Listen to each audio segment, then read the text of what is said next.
അസ്സലാമു അലൈക്കും വറഹ്മത്തുള്ളാഹി. പ്രിയം നിറഞ്ഞ മുഅ്മിനീങ്ങളെ, ഇമാം ഗസാലി റഹ്മത്തുള്ളാഹി അലൈഹി കിതാബ് ഇഹ്യാ ഉലൂമുദ്ദീൻ എന്ന് പറയുന്ന ഗ്രന്ഥത്തിൽ കൃത്യമായി പറയുന്നതായി കാണാം, ഖബർ സന്ദർശനം സുന്നത്താണ്. അതിൽ ഒരാൾക്കും തർക്ക വിതർക്കങ്ങളില്ല.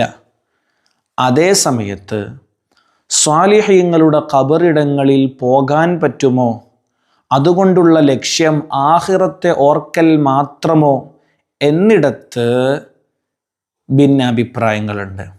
അഹ്ലുസുന്ന പറയുന്നത് തബറുക്കിനു വേണ്ടി, ബറക്കത്തെടുക്കാൻ വേണ്ടി സ്വാലിഹീങ്ങളുടെ ഖബറിൻ്റെ അടുക്കൽ പോകൽ സുന്നത്താണ് എന്നും, പുത്തൻ പ്രസ്ഥാനക്കാർ പറയുന്നത് അത് ബിദ്അത്താണ് എന്നുമാണ്.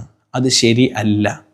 മറിച്ച് ഇമാം ഗസാലി റഹ്മത്തുള്ളാഹി തആല പറയുന്നു, വസിയാറത്തു ഖുബൂരി സ്സാലിഹീന മുസ്തഹബ്ബത്തുൻ ലിഅജ്ലി തബറുക്കി, ബറക്കത്തെടുക്കാൻ വേണ്ടി തന്നെ സ്വാലിഹീങ്ങളുടെ ഖബറുകളിൽ സന്ദർശനം നടത്തൽ അത് സുന്നത്താണ്, പുണ്യകരമാണെന്ന് മഹാനാകുന്ന അബൂ ഹാമിദ് അൽ ഗസാലി റഹ്മത്തുള്ളാഹി അലൈഹി ഇഹ്യാ ഉലൂമുദ്ദീനിൽ പറയുന്നുണ്ട്.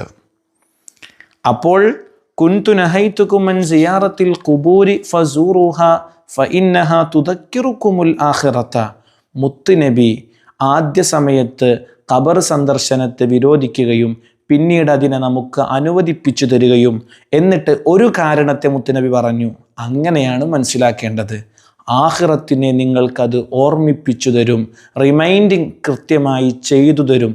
ഒരു കാരണത്തെ മുത്തുനബി പറഞ്ഞു, ഇനിയും ധാരാളം കാരണങ്ങളുണ്ട് എന്ന് മുത്തുനബി ആ ഹദീസിലൂടെ പറഞ്ഞിട്ടില്ല.